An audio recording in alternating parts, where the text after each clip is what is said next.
On Friday, March 17, 2000, a deafening blast shattered the silence of the sleepy town of Kanungu, western Uganda.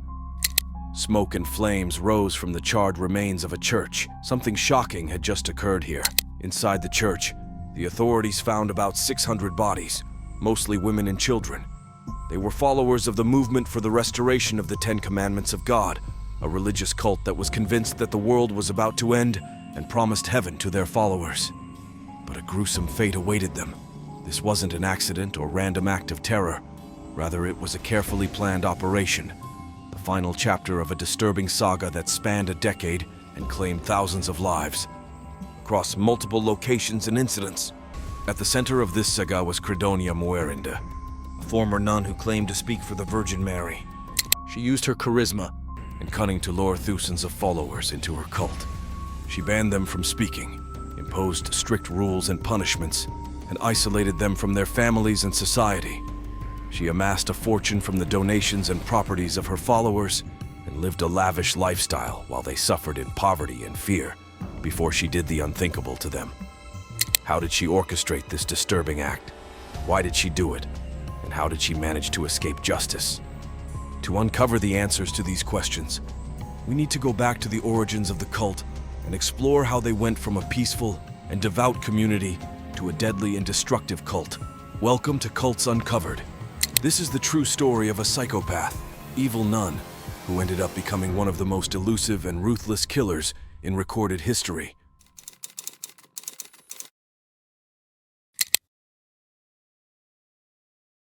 It all started in 1989 in Uganda, a country in turmoil. It had just emerged from a bloody civil war that had toppled the dictatorship of Idi Amin and installed a new government led by Yoweri Museveni and his national resistance movement. The war had left thousands of people dead, displaced, or traumatized. The economy was in shambles, and the infrastructure was in ruins. To worsen the situation, the country was facing the threat of the AIDS epidemic, which had started to spread rapidly in the 1980s. Many lived in poverty, insecurity, and despair. The timing was perfect for the rise of a doomsday cult. People turned to religion in search of much-needed hope. Uganda was a predominantly Christian country, with about 85% of the population belonging to either the Catholic or the Anglican Church. However, many became dissatisfied with the existing order and sought alternative churches led by charismatic leaders who claimed to have received special powers from God.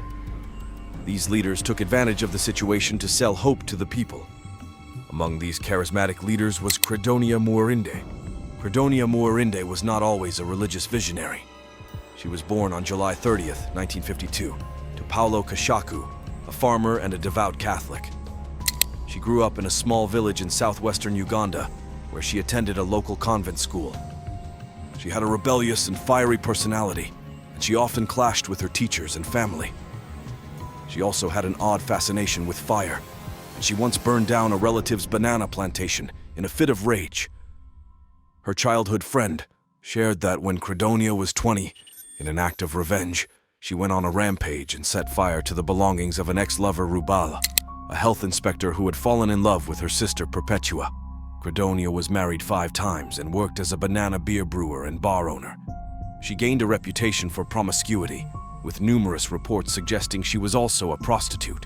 However, it's possible that Credonia promoted this belief to associate herself with Mary Magdalene, the repentant sinner who became a follower of Jesus. A Newsweek investigation revealed that there was a letter from a family friend accusing her of robbing and killing a man she had seduced at her bar. Her business eventually faced financial difficulties, and she was forced to shut it down. Not knowing what to do next, she decided to form a religious cult and claimed to have a vision where she saw a bright light and heard the voice of the Virgin Mary. According to her, the Virgin Mary had informed her that the world was ending soon, and only those who obeyed the 10 Commandments would be saved. She also said that the Virgin Mary gave her a list of names of people who would help her spread the message and form a church. One of the names on the list was Joseph Kibwetere, a former teacher and politician who was also a devout Catholic. Joseph Kibwetere was born in 1932 and went to the nearby Catholic school for his education. Later, he returned to teach there. In 1960, he married his wife, Teresa. Joseph advanced in the Catholic education system becoming a regional supervisor, and even founding a private school. He attempted a career in politics but didn't find much success. However, by all reports, he had a good reputation in the community. Credonia understood Ugandan society and knew that having a male leader was essential for the credibility and success of the movement. She also knew that Joseph had status, money, and a vehicle, which would be useful for their cause. She used her charm and manipulation to win him over and make him her puppet. She convinced Joseph by claiming that she had received instructions from the Virgin that a man named Joseph Kibwetere would assist in her mission. Joseph was stunned and flattered by Credonia's claim. He felt honored and chosen by God. He also felt a strong attraction to Credonia, who was younger and more charismatic than his wife. Together, they founded the movement for the restoration of the 10 Commandments of God, a cult that would become infamous for one of the most shocking and mysterious mass murders in recorded history. Meanwhile, in 1990, another priest named Dominic Kataribabo joined the cult. He had a PhD from Loyola Marymount University in Los Angeles, and his religious and academic credibility encouraged more people to join. He was a defrocked Roman Catholic priest who had written the cult's doctrine, which was based on a mixture of Catholicism, traditional African beliefs, and apocalyptic prophecies. He was also a skilled organizer and administrator who helped the cult expand its network and influence. Recognizing his value, Credonia and Joseph elevated Dominic to a leadership position. The group was led by 5 main figures: Credonia Mwerinde, Joseph Kibwetere, Dominic Kataribabo, Joseph Kasapurari, and John Kamagara. They called themselves the 5 Heavenly Messengers and claimed to have direct communication with the Virgin Mary, Jesus Christ, and other saints and angels. They also claimed to have supernatural powers, such as healing, prophecy, and levitation. They used these claims to manipulate and control their followers, who believed that they were the chosen ones who would be saved from the impending doom. The cult attracted thousands, especially from the poor and marginalized sectors of society. They offered them a sense of community, security, and hope. They also provided them with material benefits, such as food, clothing, and shelter. The year was 1992. 3 years had passed since the creation of the sect. The movement had grown in size and influence, attracting more and more followers from different regions and backgrounds. They had also acquired many more properties and operations, including farms, houses, schools, and churches. To accompany this, the sect now had a more secretive, strict structure of hierarchy, with different ranks and roles for different members. Apart from the leadership team, there were the 12 apostles that reported directly to Credonia, who was at the top of the leadership pyramid. She called the shots, controlled the resources, and made all the decisions. She remained the person who communicated with the Virgin Mary and received revelations for the church. But something was about to change. Something that would shock and terrify the followers. Something that would seal their fate and doom. Credonia Mwerinde had a new vision. A vision of the end of the world. A vision of the final judgment, and this time around, a clear date. And time was revealed. December 31st, 1999. She saw a time. Midnight. She saw a fire that would consume the earth, and everyone on it, except for the members who followed her. They would be saved and taken to heaven by the Virgin Mary. The prophecy was announced during a special meeting of the sect. The meeting was held in one of the sect's compounds, in Kanungu, a remote village in southwestern Uganda. The meeting was attended by hundreds of followers who came from different parts of the country. The meeting was also attended by some outsiders who were interested in the sect. The meeting was a spectacle, a show, a performance. Credonia and Kibwetere spoke with passion, conviction, and authority. They used words, gestures, and symbols to captivate and persuade the audience. They used songs and prayers to create and enhance the mood. They used fear, hope, and guilt to influence and motivate their followers. They told them that the prophecy was a revelation from the Virgin Mary and a warning from God, and the followers had to prepare for the prophecy and to follow the instructions. The instructions were simple. They should either donate all their worldly possessions to the cult or sell them and submit the proceeds. They should sever all ties with families, friends, and society, and dedicate their life to the sect, to live a communal life isolated from the larger society that would be destroyed at the appointed time. Most followers listened and believed these messages with cheers and praises. They were ready to do whatever it took to ascend with the Virgin Mary. Real quick, guys. You know how frustrating it is to spend hours searching for the perfect music for your creative projects, only to find out that it's either too expensive, too low quality, or not licensed for your use. We have the perfect solution for you. Epidemic Sound is a fantastic music licensing platform that provides you with a huge library of high-quality music tracks and sound effects that are perfect for your creative projects. You can explore a diverse selection of genres, moods, themes, and lyrics, and find the music that suits your content. You can also customize your playlists and get personalized recommendations based on your preferences. With Epidemic Sound, you don't have to worry about the hassle and cost of finding music online. You can download and use as many tracks as you want and publish your content anywhere online without any royalty fees or copyright claims. Epidemic Sound works with leading music creators from around the world to bring you exclusive, authentic, and diverse music daily. You can find everything from electronic to cinematic to pop to hip-hop to classical to acoustic and more. You can also use their sound effects to add realism, emotion, and impact to your videos. Whether you need a car crash, a door slam, a bird chirp, or a heartbeat, they have it all. Epidemic Sound is trusted by millions of creators, from lifestyle vloggers to documentary filmmakers to Twitch streamers to podcasters and more. They have soundtracked everything from Netflix shows to viral TikTok challenges to ASMR videos and more. If you want to take your content to the next level, you need to check out Epidemic Sound. They offer a 7-day free trial where you can explore their music and try it out for yourself. This offer won't last long, so act fast and claim your free trial today. Trust me, you'll be amazed by the difference this will make on your projects. So what are you waiting for? Click the link in the description and start your free trial today. Many sold their properties and belongings and gave the money to the leaders. They severed ties with their families and friends and devoted their lives to the group. The cult settled in the Kanungu district, southwestern Uganda, and started living a communal life on Credonia's father's land. Members constructed a small town with a church and a school. Culturally, Credonia was not supposed to solely inherit her father's estate, but her 3 brothers mysteriously died under suspicious circumstances of poisoning, making Credonia the sole heir to her father's land. The followers were mandated to wear identical green uniforms, follow strict rules, and avoid contact with outsiders. They prayed for hours every day, fasted twice in a week, had basic meals on other days, and observed silence, only communicating through sign language. Bathing soap was prohibited. Children were separated from their parents, and males slept separately from females. Celibacy was expected from everyone, including married couples, except for Credonia and Joseph, who had started having an affair at this time. Followers produced their food and worked hard in fields every day, except Sundays. They were living a life similar to a labor camp. They slept on bare floors without mattresses and endured hardships to pave their way to heaven, leading to exhaustion. Rule violators faced severe caning. They were forbidden from asking questions, challenging authority, or even quitting the cult. They obeyed the leaders without question and feared their wrath and punishment. Despite their challenging life, most believed they were the chosen ones destined to inherit the earth after God's apocalypse, giving them a direct line to Jesus. Everything entering the settlement had to be purified with holy water and prayers.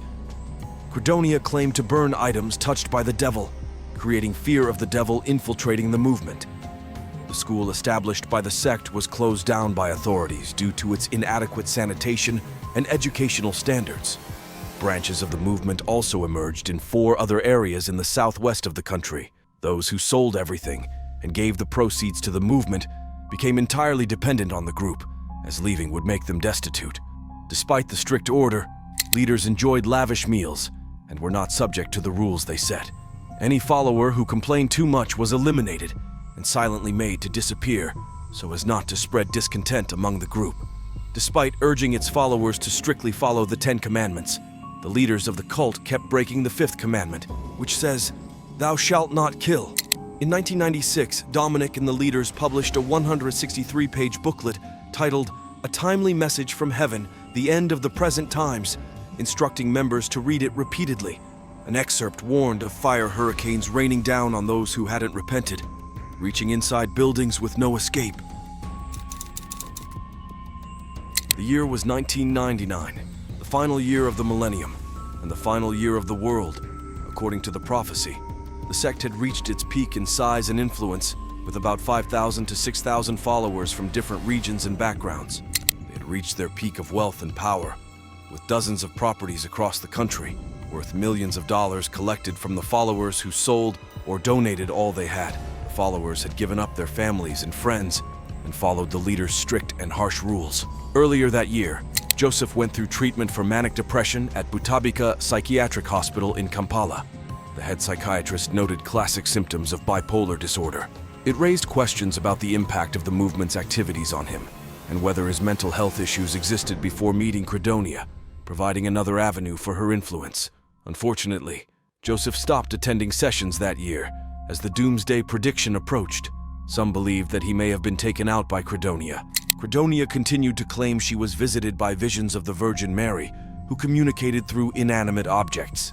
The movement's 12 apostles were reduced to 8 by the turn of the millennium, either due to defections or elimination. The last day of the year came, but the prophecy did not happen. The world did not end as predicted. The followers did not ascend to heaven with the Virgin Mary. As they had expected, the followers were shocked and angry. They had sacrificed everything for the prophecy, and they had nothing to show for it. They had trusted Credonia and Kibwetera blindly and had been deceived. They had waited for the end of the world and had been duped. Some of the followers wanted to leave the cult and reclaim their lives. Some of the followers wanted to question the cult and to get answers. Others wanted to expose them and seek justice, but some still trusted the leaders and their visions, hoping that their sacrifices would be rewarded with eternal life. However, the doubters started to ask questions. They wondered why the world had not ended yet, and why the leaders had not returned their money and possessions. They also wondered where Joseph Kibwetera, the chief prophet, was. Some of them had not seen him for months, and some of them suspected that he had already died. Credonia knew that without a male figure, the cult could not survive for much longer. To maintain control over the remaining followers, she had to take drastic actions. Those who raised questions or tried to leave the cult started disappearing. The leaders claimed that they had been taken by God to heaven, but in reality, Credonia had ordered their execution. The killings had been going on for months, involving thousands of victims. The leaders had buried the bodies in mass graves. They planted gardens over some of the graves and used concrete to seal up others in an effort to cover up their brutality. The leaders knew that they could not keep the deception and violence for much longer. They also knew that they had to get rid of the evidence and the witnesses. They decided to stage one final act of mass murder and make it look like a mass suicide. They told their followers that the Virgin Mary had appeared to Credonia and given her a new date for the apocalypse, which was between March 16 and March 18, year 2000. The leaders prepared for the final day by selling their 60 head of cattle for less than a third of their value. They also sold their stores and other items at low prices. They brought their followers from other branches by bus and tried to persuade ex-members, friends, and non-member family to come for the Virgin Mary's special message or just a party. On March 16, 2000, the cult members had a feast at the compound. They ate chicken, bread, a slaughtered cow, and celebrated with 70 crates of soda. This was unusual for the cult, which normally practiced fasting and austerity. The feast was a way of luring more people into the compound and preventing them from leaving. It was also a way of saying goodbye to their earthly life. In the early hours of March 17, 2000, Credonia reportedly attempted to take a local bus to Kampala to check if any of her members were leaving. She studied the faces of the travelers, but did not recognize anyone. She wished them a safe journey as she got off the bus. Meanwhile, at the compound, about 700 members, mostly women and children, prayed all night. They burned their few belongings. Credonia instructed that the windows and doors be nailed shut, and after the walls was sprayed with about 68 jerry cans of gasoline. It is believed that the cult members thought that they were finally in Noah's Ark to survive the 3 days of the apocalypse. They believed that the boards nailed against the windows and doors were to protect them from the unredeemed. Investigators later revealed that they may have been poisoned with communion wine to keep them docile. The church, along with all its occupants, was set ablaze by Credonia from outside. The fire was seen by the neighbors, who alerted the authorities. The police and the fire brigade arrived at the scene, but it was too late to save anyone. They found the charred remains of hundreds of people piled up in the church. Most of the bodies were found close to the exits of the building, meaning that they were making last attempts to escape, but it was too late as all the exits had been sealed. The fire was so intense that it was difficult to identify the number of casualties, with many hot skulls reportedly exploding and disintegrating. Uganda lacked DNA testing capabilities at the time, so none of the victims could be positively identified. Authorities also found a sign outside the church, which read, "We have gone to heaven. No need to worry. We have left you the world." An eyewitness, Anna Kabireho, stated that everything was covered in smoke, soot, and the stench of burnt flesh. It seemed to go right to your lungs, she recalls. Everybody was running into the valley. The fire was still going. There were dozens of bodies, burnt beyond recognition. We covered our noses with aromatic leaves to ward off the smell. For several months afterwards, we could not eat meat. Initially, the authorities treated the fire as a mass suicide, but later switched the investigation to mass murder after they discovered the bodies of 6 hefty men, partly dissolved in sulfuric acid and sealed in a latrine. 5 of them had been poisoned to death, and the final one had been killed with a blow to the head. These 6 men were suspected to be the executioners who carried out Credonia's brutal order. This discovery subsequently led to the uncovering of the other atrocities that Credonia and her cohorts had been covering up. The police started uncovering mass graves in and around the properties of the cult. Aside from the 6 bodies found in the sealed latrine, they discovered 153 bodies in the sect's Bunage compound. Another 155 bodies were found at Dominic Katarababo's estate at Rugazi. At leader Joseph Mwerende's farm, 81 bodies were unearthed. In Buziga, Kampala, 55 more bodies were discovered. Majority of the victims were found to have been poisoned, and the ones who did not die fast enough were beaten and strangled to death. The Ugandan police was ill-equipped to deal with this level of homicide they faced. They only had one forensic expert and a limited number of police investigators. The police initially enlisted the help of prisoners to exhume the mass graves, but stopped this after public outrage. At some point, authorities temporarily halted the search for bodies because they ran out of body bags. It is believed that the authorities were aware of more mass graves, but because they lacked the resources to investigate further, they had to let the graves be. The Ugandan official record estimated the victims to be about 924, a number exceeding the infamous Jonestown Massacre of 1978, but the death toll well surpassed 1,000 euros, and it continued to rise as relatives of sect members came searching for missing loved ones. About 4,000 members of the sect are still thought to be missing and presumably dead. In the months leading to the massacre, the cult had spent a huge budget on radio ads to attract new members to the fold. They announced that the world would end on December 31st, 1999, and that anyone who wanted to make heaven should join the cult before the arrival of Armageddon. Even after the first failed prophecy, they kept running the radio ads until about a week before the Kanungu church fire. Further investigation revealed that the cult had been involved in other crimes such as fraud, extortion, and kidnapping. They found that the cult had been planning the fire and their escape for a long time. They also found that the cult had amassed more than $10 million in cash, gold, and properties. Some of the money was spent on weapons, explosives, and vehicles. They believed that the cult leaders may have hired and trained people to carry out the murders in the final weeks leading up to the church inferno. The Kanungu Massacre shocked and horrified the world. It also raised many questions and mysteries. How did the leaders manage to deceive and control so many people? What was their real agenda and motive? And what happened to them after the fire? Did they die with their followers, or did they escape and go into hiding? The Kanungu Massacre shocked the world and sparked outrage from the Ugandan government and the international community. Uganda's President Yoweri Museveni labeled the deaths as mass murder by these priests for monetary gain. He vowed to bring the perpetrators to justice and to prevent such atrocities from happening again. However, the investigation into the cult and its leaders proved to be challenging and inconclusive. While some members of the movement for the restoration of the 10 Commandments of God knew they wouldn't return from the compound that day, others didn't expect murder, as they believed they were going to heaven. In the months after the event, many accounts from former cult members started to surface, revealing the horrors and hardships they endured under the influence of Credonia Mwerinde and Joseph Kibwetere. Their testimonies shed light on the motives and methods of the cult leaders, as well as the suffering and resilience of the survivors. Katarina Mansana, a woman expelled from the cult, recounted that poverty, hunger, and faith led to blind obedience. I believed living that way would save me. I had sores on my feet, my arms, my legs, but I didn't care. I believed that what I was doing was right.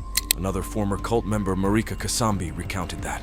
Credonia would say, "Today we are going to dig for 1 week," and we would. "Today we are not going to eat for 3 days," and we won't. Kasambi bore the physical marks of her ordeal. Sores on her arms, legs, and feet, testaments to sacrifices deemed necessary. Credonia, the self-proclaimed conduit to heaven, dictated tasks received from above, demanding unquestioning obedience. No one dared object, let alone ask for their surrendered belongings back. Kasambi later escaped from the cult in 1997, after seeing her starving young children scavenging for grasshoppers to eat. Another former cult member, Judith Ariho, who joined at 10 with her struggling family, saw their home become a branch church for 100 devoted followers. She recounted, "We did everything possible to avoid sin. Sometimes if you sinned, they would command you to recite the rosary 1,000 times. One woman lost 11 family members, including her mother and brother. Her brother, Eli, left a note expressing the belief in joining other members before the ark closure, anticipating divine wrath on non-repentance. Investigators unveiled a chilling truth that Credonia weaponized fear, exploiting anxieties about the devil. Every external object, be it money, clothes, or even medicine, was deemed tainted, requiring exorcism through fervent prayers. This insidious fear permeated the cult, creating a suffocating atmosphere where questioning seemed impossible. Police revealed that murder was the tool she used to accumulate wealth and silence potential accusers. Those who knew Credonia said that greed was the driving force in her life. One of her ex-husbands, Eric Mazima, stated that she was never as happy as when she was making money. Authorities had reasons to believe that Credonia and Joseph Kibwetere did not die in the fire, but fled the country after the incident. An international warrant was issued for their arrest. Interpol claimed to have traced some of the money and passports of the cult leaders. They found evidence that Credonia, Kibwetere, and some of the other conspirators had used the money and the valuables of the cult to flee the country using fake passports and fake identities. The Ugandan police announced in 2014 that they found evidence that Kibwetere was hiding in Malawi, but nothing came out of this claim. There are suspicions that Credonia may have crossed the border and escaped into war-torn Congo, and from there she may have fled to Kenya, South Africa, or Italy. But there is no evidence to justify any of these claims. In the months after the event, many former associates of the cult were arrested in different parts of Uganda, but there were no sufficient grounds to prosecute any of them for the crime. More than 2 decades later, none of the perpetrators in connection with these brutal crimes have been caught. This story serves as a solemn warning against the manipulation and cruelty that can arise within extremist groups. Rest in peace to all the victims. We hope one day they will get justice. Thanks for watching. Please let us hear your thoughts in the comment section. If you liked this video, please give it a thumbs up, share, and subscribe to our channel for more chilling stories like this.